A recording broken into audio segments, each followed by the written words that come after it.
Le DAF Fresh Morning, c'est 104.5 tonnes de bonne humeur. Tous les matins sur Urban FM. La meilleure radio de la capitale. Vous êtes sur les 104.5 Urban FM, la station urbaine, et vous écoutez le DAF Fresh Morning, le réveil matinal, le pilote de la capitale sur la radio. La pilote de la capitale, on reçoit Dora Kumba, analyste business, et Kenny Biang, responsable juridique. Ils viennent nous parler d'un hackathon anti-infox. Ils sont avec nous dans le studio des 104.5 Urban FM, la station urbaine. Dora, bonjour. Bonjour. Et Kenny, bonjour. Bonjour. Comment vous allez ce matin? Ça va. Un peu de pression. Un peu de pression? Oui, c'est la première fois qu'on est sur votre plateau. D'habitude, on dépose des gens pour venir pas discuter avec vous, mais aujourd'hui, c'est nous qui sommes au plateau. Bah, la vie, c'est comme ça. Un jour, c'est toi. Un jour, c'est moi. Donc, évitons les tacs. Alors, vous faites un hackathon anti-infox. Oui. Alors, là, on n'est plus dans le on fait, c'est qu'on a déjà fait ce hackathon qui a été organisé avec l'ambassade de France dans l'objectif en fait de lutter contre toutes les manœuvres de désinformation.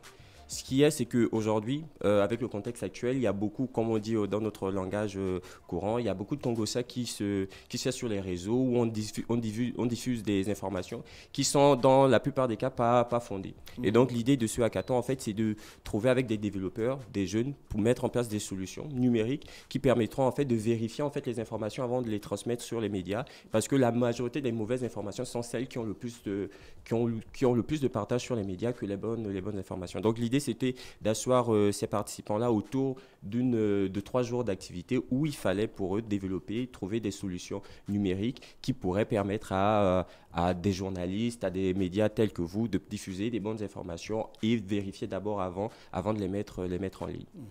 Et ça s'est bien passé? Laura? Oui, ça s'est très bien passé. C'était du 5 au 7 juin. Il y avait des développeurs, des journalistes. Ils étaient au total combien? Ils étaient 3, 4, donc 15 participants, parce que c'était 3 par équipe, donc un développeur. On a donné un développeur à chacun parce qu'ils ne sont pas forcément développeurs.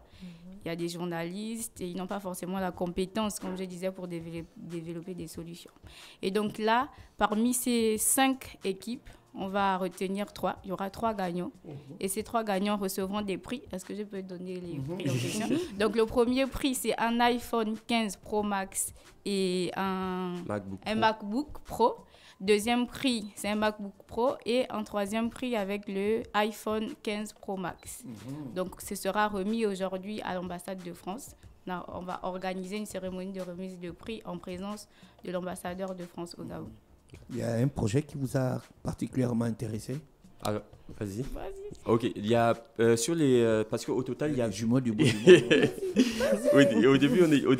Au début du hackathon, il y avait 16 équipes et au sortir de la première journée, parce qu'il faut savoir que pendant le hackathon, la première journée, c'était des panels. Donc, il y avait des intervenants. Des panels sur les infox. Voilà. Donc, il y avait 2 thématiques. La première thématique tournait autour de présenter, en fait, la désinformation comme étant un cancer. Comment, aujourd'hui, la désinformation nuit les rapports entre autrui. Donc, là, on avait Henri Bougoko, Maggie Pucette, on avait M. Freddy Koula qui ont animé ce panel-là et présenté aux participants, en fait, ce qu'ils vivent au quotidien quand ils diffusent des informations, comment, aujourd'hui, ça peut nuire à la carrière d'un sportif ou d'un homme d'État. Le deuxième panel, c'était de présenter en fait le type de solution numérique qui pourrait intéresser les médias et ensuite le corpus juridique. Donc là, on avait des experts de droit, donc Monsieur Dan Folly, on avait Boursier Chibinda, Uriel Abaga et j'oublie quelqu'un.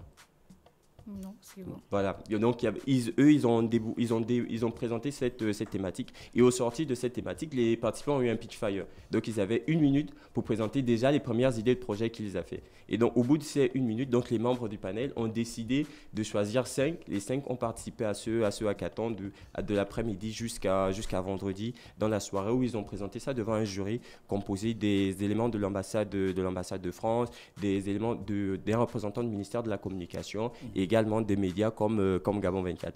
Et donc, de ces idées, il y avait pas mal d'idées. Par exemple, il y avait un porteur de projet qui a une idée de dire, en fait, quand vous allez sur son média, lui, il y aura des journalistes en backup. Et donc, quand vous partagez une information, le journaliste va venir noter si l'information est avérée. Et à partir de là, quand ils le mettent en ligne, vous aurez une notion qui va vous dire que ça, elle est fiable, ça, elle n'est pas fiable. Et à partir de ce moment où vous la rendez publique, c'est à vos risques et périls. Est-ce qu'à un moment donné, vous avez fait la différence entre la désinformation, la mésinformation, la malinformation?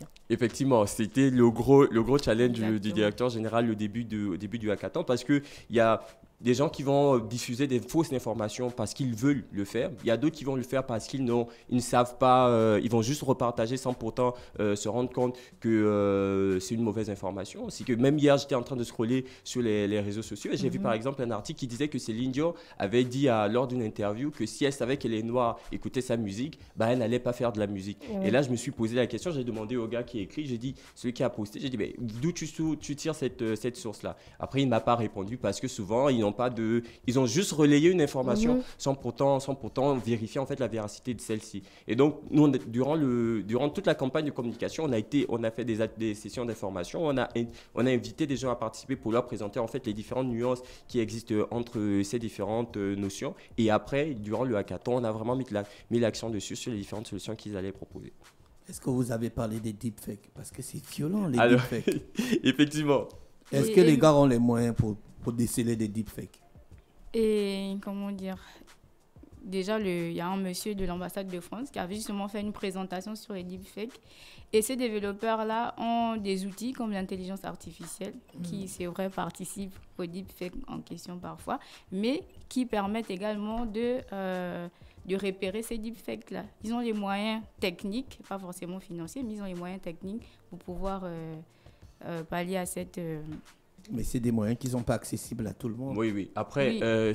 pour compléter ce qu'elle disait, c'est qu'il y a le côté technique que les développeurs possèdent. Mais aujourd'hui, l'objectif de la SING et de son association Pivot 4.0, c'est qu'on ouvre des communautés. Parce que par exemple, vous allez dans l'association de la SING, vous avez des communautés dans le numérique qui vont faire de tout ce qui est green tech, qui vont faire de la fintech. Et donc, on a décidé en fait de créer une communauté des fact-checkers. Des gens avec M. Boursier Chibinda. L'idée, c'est de concentrer des développeurs et des porteurs de projets qui ont des idées dans le secteur, qui voudront lutter contre la désinformation, et avec l'appui de l'association. Donc, quand il y a les possibilités de financement, on va orienter ces financements vers ces jeunes-là qui veulent lutter contre la désinformation. Donc, le côté technique, le côté financier, nous, on va souvent, avec des partenaires qu'on a, l'ambassade de France, le PNUD, et ainsi de suite, trouver des financements pour subventionner souvent certaines de leurs activités. Et ces développeurs ont combien de temps pour développer des solutions innovantes pour lutter contre la désinformation? Ils ont 3 jours, mais ce n'est pas des solutions complètes, ce sont des prototypes. Mais des prototypes qu'on peut déjà tester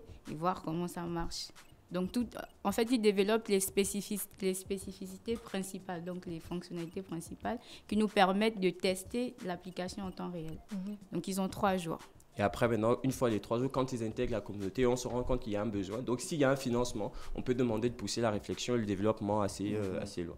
D'accord. Donc, en gros, ça s'est passé dans de bonnes conditions. Dans l'ensemble, oui. Et aujourd'hui, c'était juste pour venir faire un petit point de cette activité et surtout informer qu'aujourd'hui, on est en train de vraiment s'intéresser à tout ce qui est des informations. Dans le contexte aujourd'hui politique qu'on connaît ici au Gabon, ça veut dire qu'il y a pas mal de désinformations qui tournent sur les médias. Il faudrait que les citoyens puissent savoir en fait que là, il peut y avoir une fausse ou une mauvaise information. Et surtout que les médias également, avant de diffuser certaines infos, ils puissent avoir des outils qui permettent en fait de vérifier en fait que ces outils-là leur permettent d'avoir des bonnes et des mauvaises informations au lieu de prendre en fait de mettre en péril la carrière de leur chaîne et ainsi de suite. Et donc aujourd'hui, c'était de le présenter et dire qu'aujourd'hui, en après-midi, comme disait Dora, on sera du côté de l'ambassade de France où on va remettre les prix de façon officielle et c'est là où on va annoncer les résultats. Je voulais dire à Dora que quand elle était en train de parler, je disais ne dis pas les noms, parce que sinon certains vont écouter, ils vont diffuser l'info. Mais l'idée, c'est que lors de cette remise des prix, on saura qui sont les trois premiers. Nous, on sait déjà, mais... C'est sûr. Monsieur Kenny Bien et Dora Kumba, merci d'avoir accepté notre invitation. Je pense qu'on a fait le tour. Donc, rendez-vous du côté de l'ambassade de France. Mais c'est réservé, bien sûr. Effectivement, c'est sur invitation. C'est sur invitation. D'accord. On vous remercie d'avoir accepté notre invitation. On vous souhaite de passer une bonne journée à l'écoute des programmes d'Urban FM. Merci à beaucoup. vous également. Le DAF Fresh Morning, c'est 104.5 tonnes de bonne humeur. Tous les matins sur Urban FM.